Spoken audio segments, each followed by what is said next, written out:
கிறிஸ்துவுக்குள் அன்பானவர்களே, நம்முடைய ஆண்டவர் ரட்சகருமான இயேசு கிறிஸ்துவின் வல்லமையான நாமத்தில் நம்மளை வாழ்த்தி வரவேற்கிறோம். இன்றைய வேத தியான பகுதி வாசித்து தெரிந்து கொள்ளப்பட்ட வேத வசனம் கொலேசியர் 3ஆம் அதிகாரம் வசனங்கள் 1 - 5 முடிய. நீங்கள் கிறிஸ்துவுடனே எழுந்ததுண்டானால் கிறிஸ்து தேவனுடைய வலது பாரசத்தில் வீற்றிருக்கும் இடத்தில் உள்ள மேலானவைகளை தேடுங்கள், பூமியில் உள்ளவைகளே அல்ல, மேலானவைகளே நாடுங்கள். ஏனென்றால் நீங்கள் மரித்தீர்கள், உங்கள் ஜீவன் கிறிஸ்துவுடனே தேவனுக்குள் மறைந்திருக்கிறது.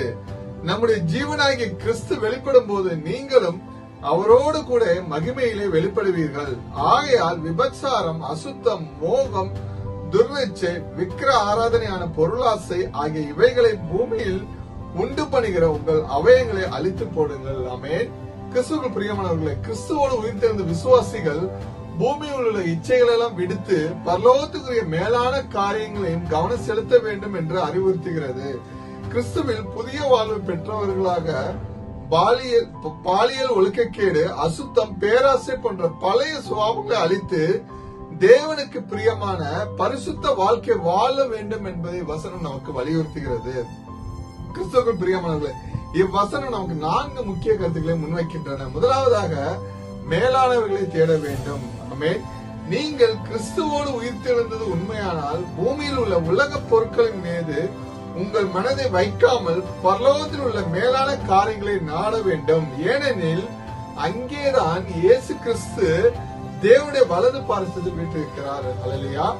கிறிஸ்துவுக்கு பிரியமானவர்களே, இரண்டாவதாக, மறைந்திருக்கும் ஜீவன்.